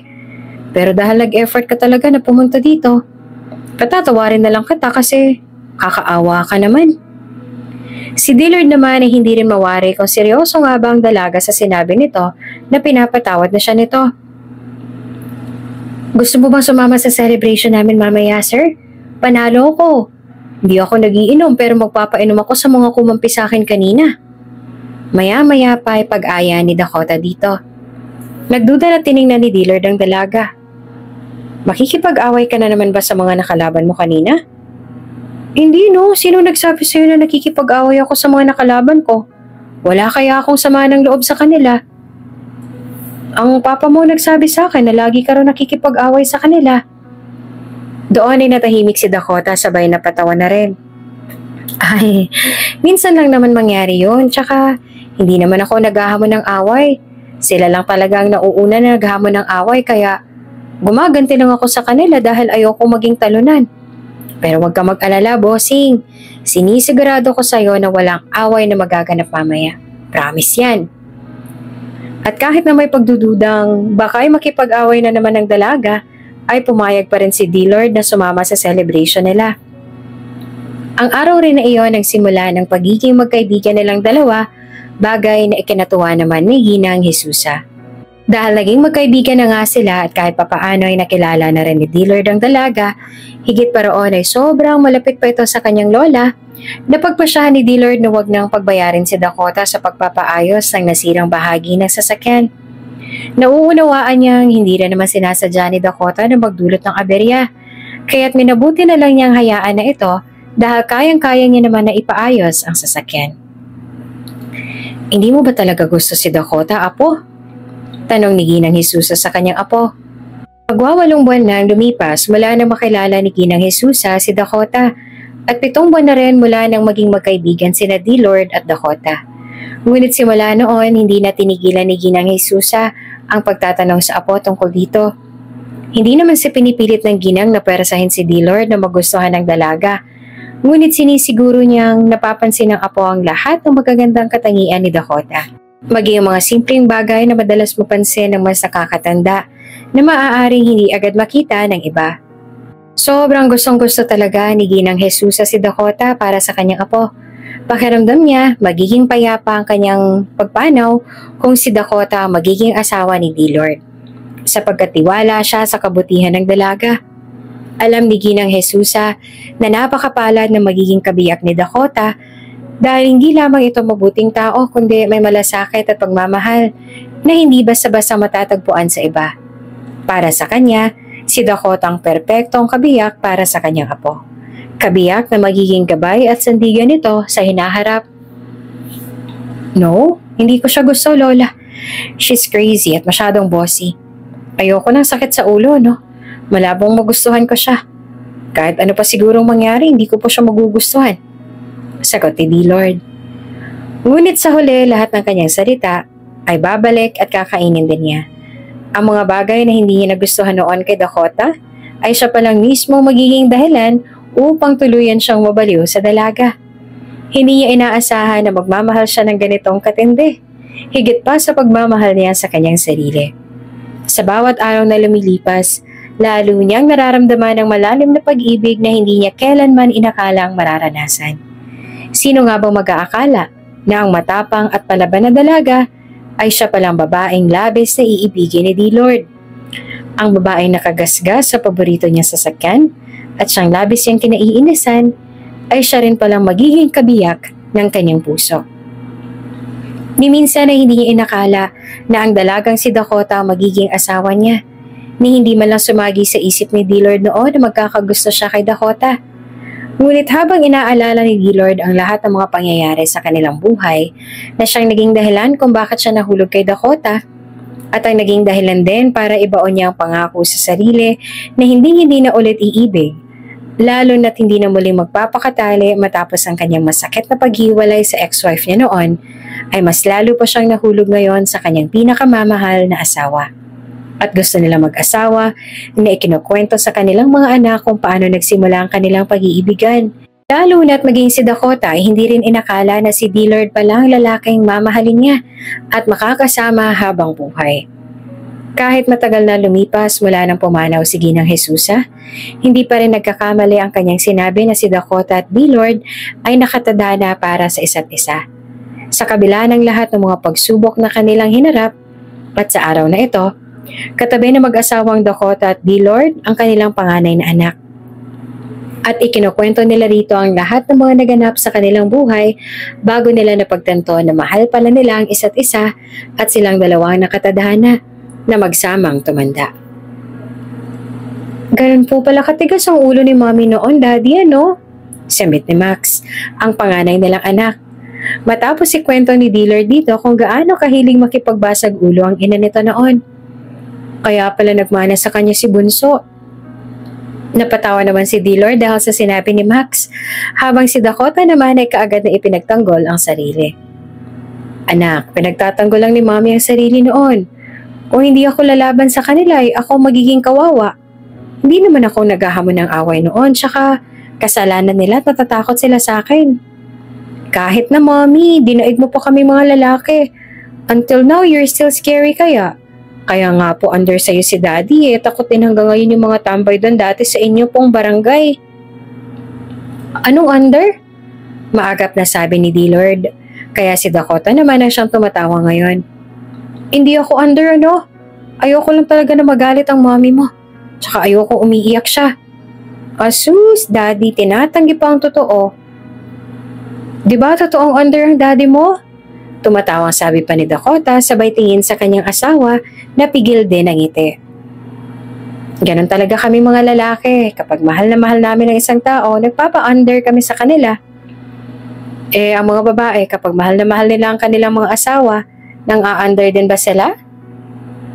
Yes, my love. Kaya nga inaamin ko na under ako because we love each other very much. At naputol pa ang kanilang lambingan. Nang bigla na lang dumating ang kanilang pangalawang anak na kakauwi lamang mula eskwela. Mommy, Daddy, Kuya. Si Bunso, may inupakan na kaklase niya. Sa kanilang tatlong anak, ang bunso nilang babae ang nagmana kay Dakota sa pagiging basagolera. Kaya sabay-sabay silang tumayo upang puntahan ang kanilang bunso na kasalukuyang nasa guidance office.